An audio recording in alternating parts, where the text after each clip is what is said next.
Hello guys, Unknown Truth here. Today, video that's a little different. It's a book recommendation.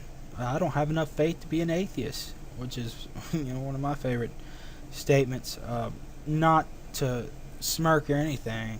I'd like to go off of what we know, the evidence, okay?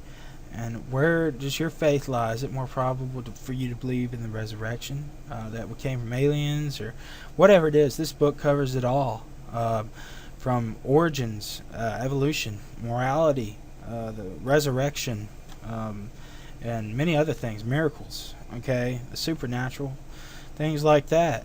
Great book. I've read it. I had the pleasure of meeting Dr. Turek. Great guy.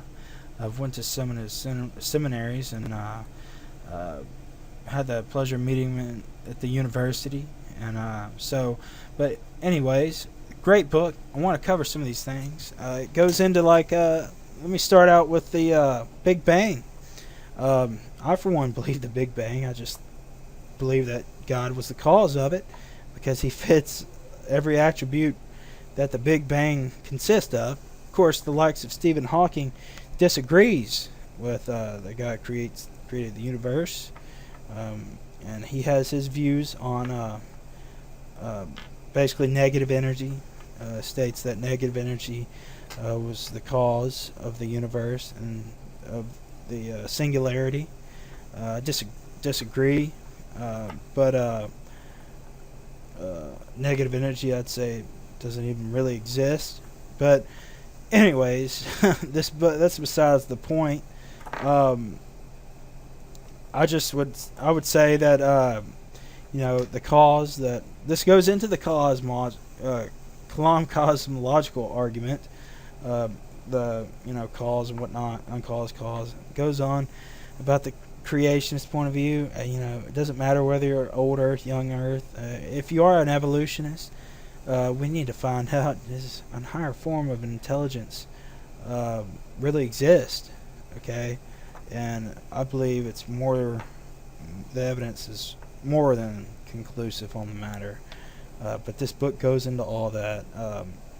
But not many people know about Dr. William Lane Craig's being a theistic evolutionist. I want to talk about a little bit about evolution here, because as one viewer commented on this Amazon.com, they went into evolution, and Dr. Turek, and the same I believe with mainstream of the Christian community, and even Dr. William Lane Craig. I don't believe they have a good grasp on the concepts of evolution.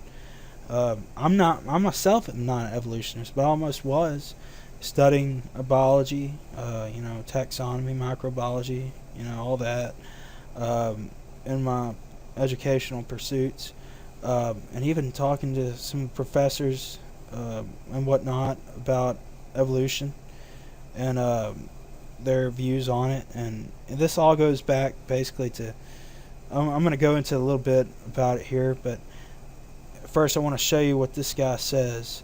He says he's still an atheist, but of course the book can't talk you into being a Christian. If something can talk you into being a Christian, something else talk you out. If you know what I mean. It's not about talking you into something. It's a change of the heart, but that's a different video altogether. But he talks about here about some of the mistakes or linking atheism with evolution, which every atheist is. Most of them are evolutionists, or they believe in aliens, or panspermia, which is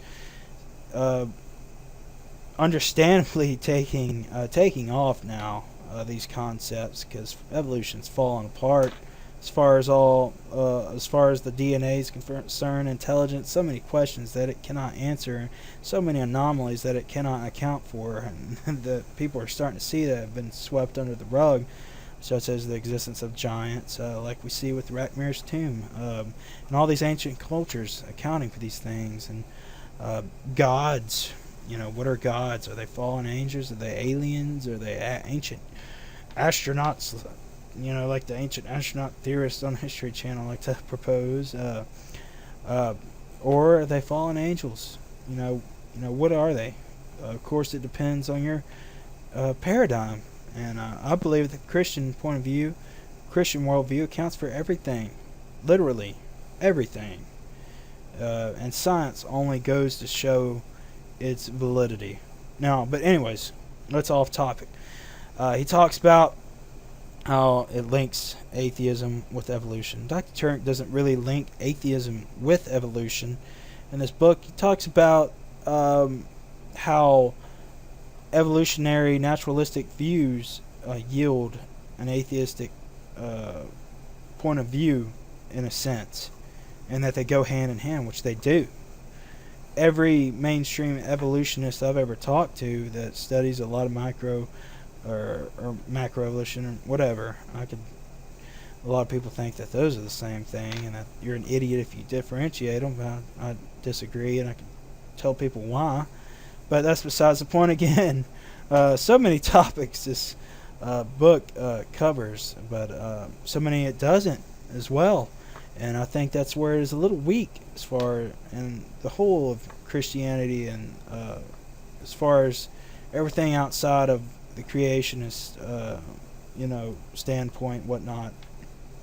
But he goes into saying that, whatnot, and that man evolved from apes. Of course, evolution does not say that man evolved from apes. And if you've studied, you know that the whole concept there is that man evolved from a common ancestor.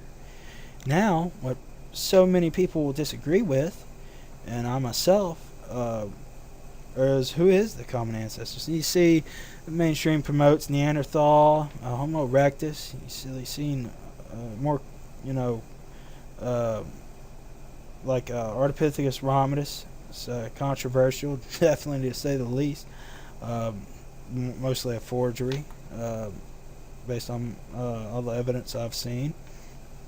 But it all boils down to DNA frequency and determining species. Like Homo erectus, it's either 100% ape, 100% man, or 100% forgery.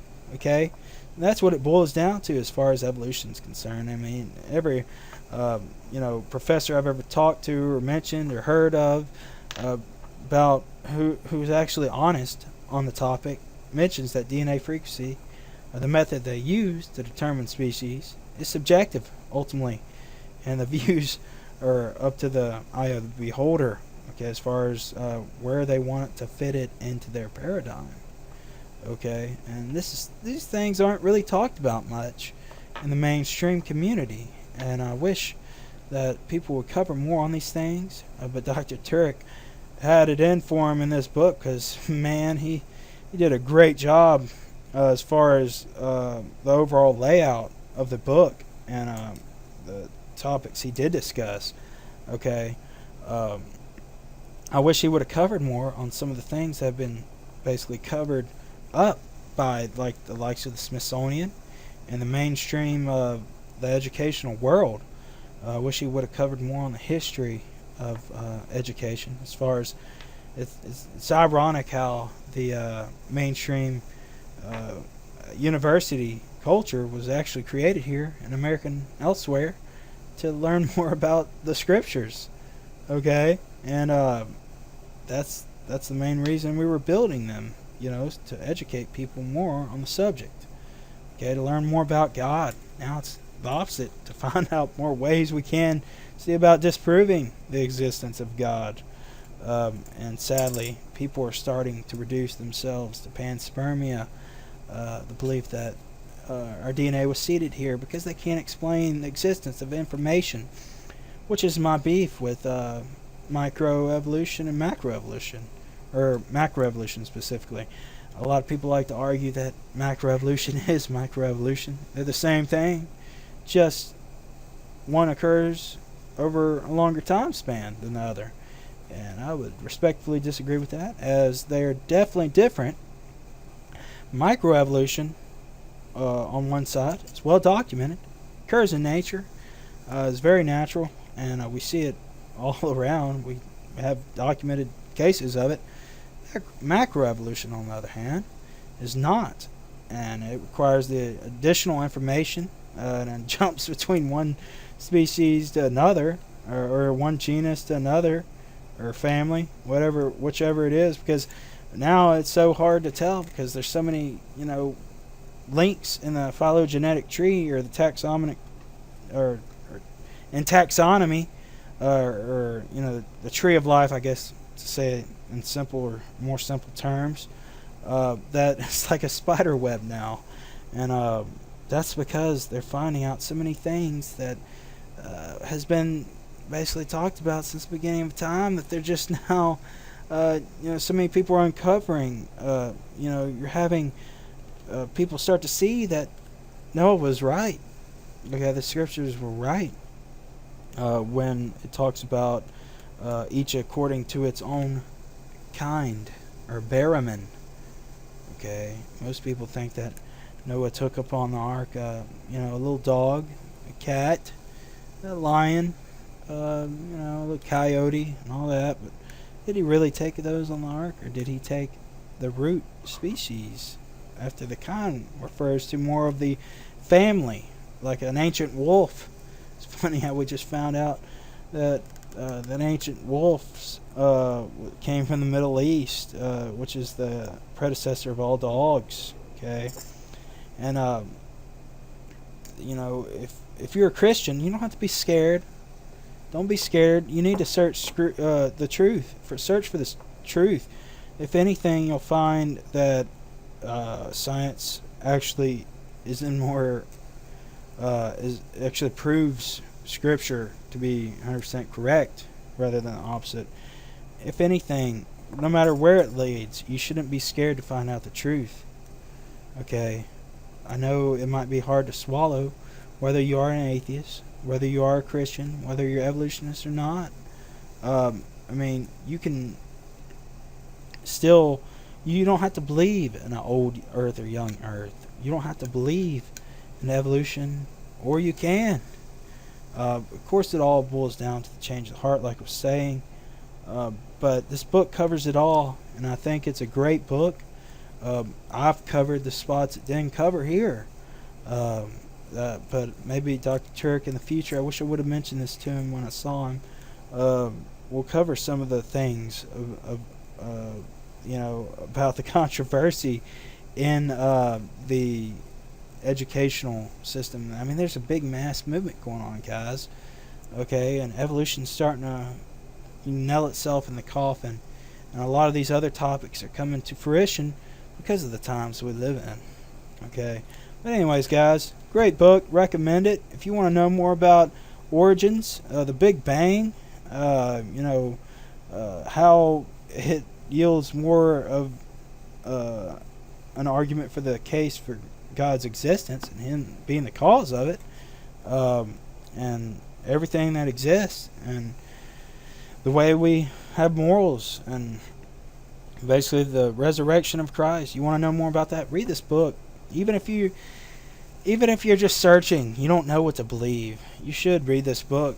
Either way, you should read this book and find some other good ones.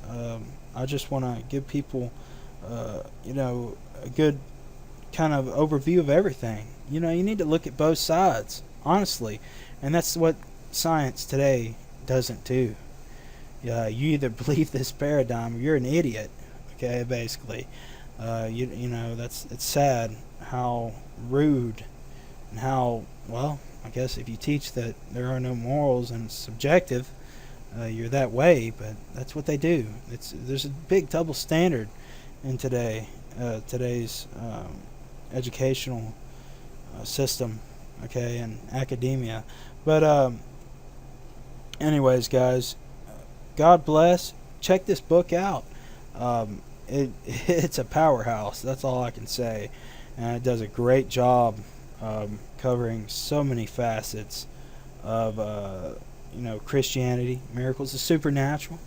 I've listed just a few things, but get this book. Dr. Turk did a great job. The forewords by Mr. Geisler. But anyways, God bless you guys. If you have any questions or would any topics for videos, just go ahead and comment, post away. But anyways, God bless you guys. Keep looking for truth. You never know where you might find it. Okay, seek the unknown truths, guys. Don't just believe something someone tells you. Even me, test all things.